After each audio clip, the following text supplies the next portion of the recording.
right, shalom. Shalom. All right, with Akim here from Great Millstone, Atlanta, with a quick impromptu in transit. All right, we on the way to camp. You know, Spirit's guiding us to, say a few words, put a few words out there in the Spirit. You know, before we get started, I want to give all praises, honor, and glory to Yahweh, Ba'ashem, Yahweh Shai, Ba'ashem, Rakakudash, double honor to the apostles, elders of Great Millstone, shalom to the elected nation of Israel. All right, so basically, as I mentioned, we're basically on the way to camp.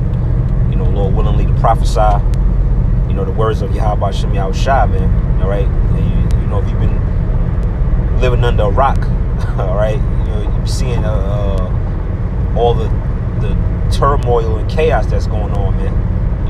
Like yesterday, which basically was Friday, you had several riots that took place throughout, various cities, in America, man. All right, and if you go back and check our videos, hell, going back even decades ago with the apostles and elders, all right, we've been telling you that, there's going to be uprisings throughout the cities in America, man. Now, of course, all right, we all know that the Most High plays both sides of the chessboard, so he's using Esau and his deception to bring things about, because that whole thing was a setup, all right, with this guy George Floyd, and the cop that was kneeling on his neck. It was all set up, man. You got these agent provocateurs starting the riots off. It's just all types of witchcraft and deception, man. But at the end of the day, it's all the plans of the Most High. All right. So we're gonna start in 2 Ezra, the 15th chapter. All right. This is verse 1. It says, "Behold, speak down in the ears of my people the words of prophecy, which I will put in thy mouth, saith the Lord." You want to jump in? Yep. That's the testimony of Yahweh Shai. The Lord said we the Lord's mouthpiece. Mm-hmm. And we're delivering the testimony of Yahweh Shai about prophecy. Like it says in Revelation chapter 19, verse 10. Yep. And the things that we saying before it happens is Jacob's trouble, the mark of the beast, and it's just initiating itself through process of time. Mm-hmm. Especially with this George Floyd issue, mm-hmm. and then the protests, everybody just wilding out, destroying the cities and towns that they're in, Minneapolis, Atlanta, Houston, destroying the CNN headquarters. Mm-hmm. So it's a lot more that's to come, man. 2 Ezra 15, that whole chapter goes to. Yeah, that's right. It says, reading on verse 2, it says, "And cause them to be written in paper, for they are faithful and true." Verse 3, "Fear not the imaginations against thee, let not the incredulity of them trouble thee that speak against thee." All right, which the word incredulity means the unbelief, the unbelief of our people. All right, because 2/3 of them are already predestinated for destruction, and they're not going to hear and take heed to the words anyway. So don't let their unbelief, knock us off our square, so to speak, as they say. Like it says in Romans, the 3rd chapter, for some to not believe is going to make the faith in the Most High without effect. Most High forbid, roughly paraphrasing. All right, so the Heavenly Father word going to come to pass either way. All right, now here's the point, verse 4 to 5. It says, "For all the unfaithful shall die in their unfaithfulness. Behold, saith the Lord, I will bring plagues upon the world, the sword, famine, death, and destruction." Right, and that's happening right now. Yep. You had people at the Minneapolis. Minnesota. Yep. You had Esau, the peon crackers. They was up on the steps with rifles and stuff like that. Mm-hmm. And the police, they come and take them. Even with this Jake that got shot in Georgia, Brunswick. Oh yeah, Aubrey. Yeah. The guy was jogging. Yeah. The black militia came down with guns. Mm-hmm. And the neighborhood called the police several times on them, and the police didn't do nothing. Yep. They ain't even asked them to take their guns away. Mm-hmm. They just left. Mm-hmm. So the people are not regarding their princes in these times. Yeah. It's gonna be a sedition among men, because this is a big racist event right here that Esau just stretching it out, just like the COVID-19 event. Mm-hmm. Just order out of chaos. Esau's about to come with that great wrath, like it speaks about in Revelation chapter 12, verse 12. Yep. Yeah. It's all playing into the hands of the plans of the elites. You know, the elites, like your brother said, the elites want to bring that chaos so that they can bring that order, man. You know, and set you people straight, so to speak. Right. Now, I'm going to jump down because you had quoted it. When you go to verse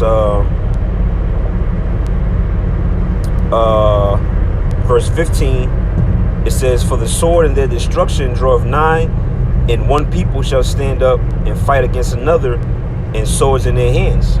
Right. You know, and this is only the beginning of it, you know, or the race wars, you know, certain class wars. All right, these riots are racially motivated, man. It says 16 for there should be sedition among men, and invading one another. They shall not regard their kings nor princes. In the course of their actions shall stand in their power. Right. Yep. And it's gonna happen like that. The police ain't gonna be able to do nothing. Mm-hmm. You already had this one cop that was saying that, you know, these people out here are not just gonna give up their guns, especially the way the cops are treating people. Mm-hmm. Cops are treating people, especially the Jakes. They treat you like animals, man. Worse, lower than animals. Yep. Because the K9s unit, they get honored above you in situations like that. Yeah. If you touch that K9, they gonna kill you like a dog in the street. Mm-hmm. Yeah. Like a stray dog in the street. They gonna kill you just like that, yo. Yep. That's how good of work you are in the eyes of America. Mm-hmm. Yeah.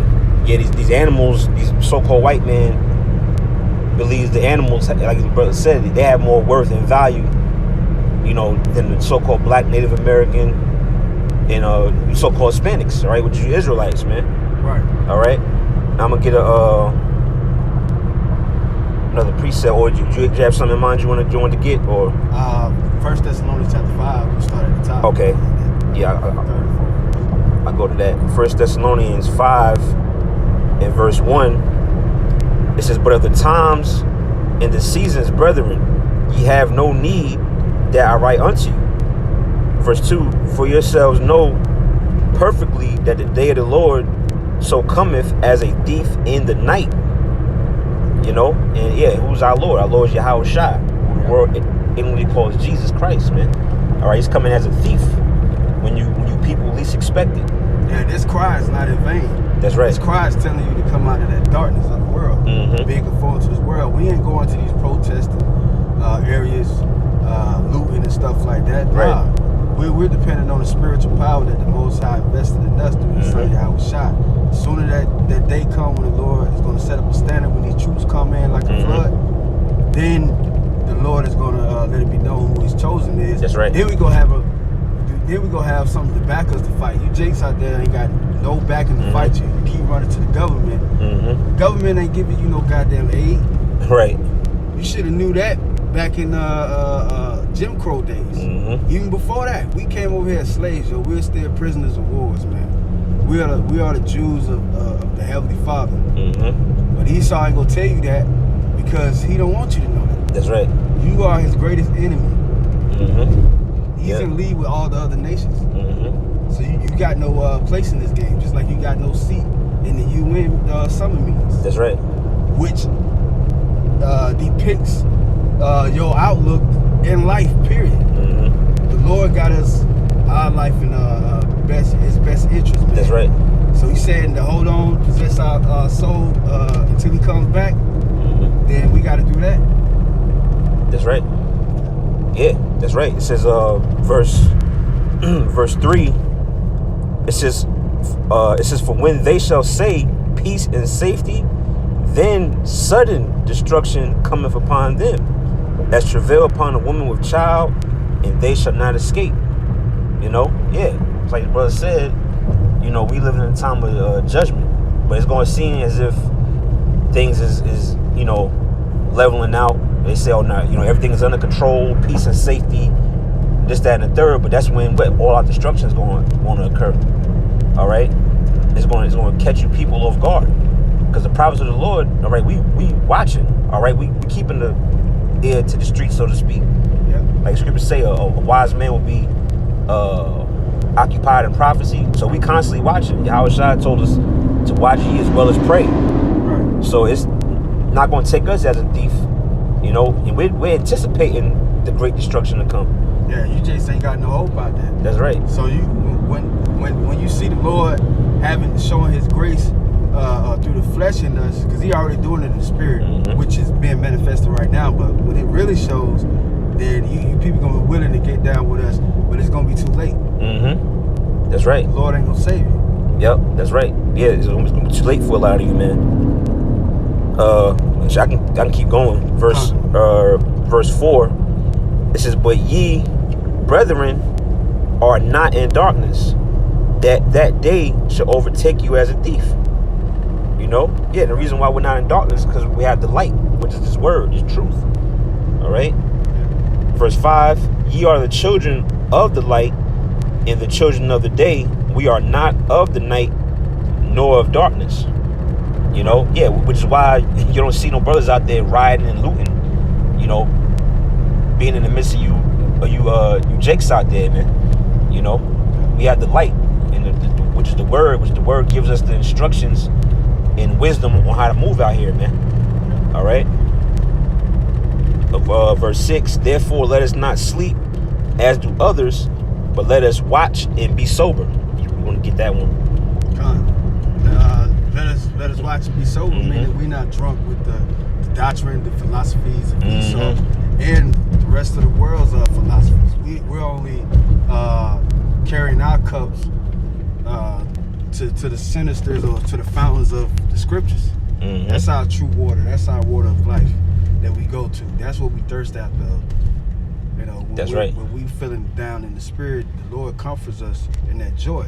The Lord say He's going to open that new wine too. When we get in the kingdom.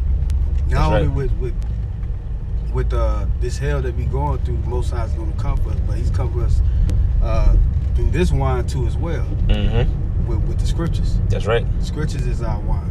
Yep. A lot of people are drunk off Babylon juice. That's why Jake is rioting and looting in the streets and thinking that they blackity black and black.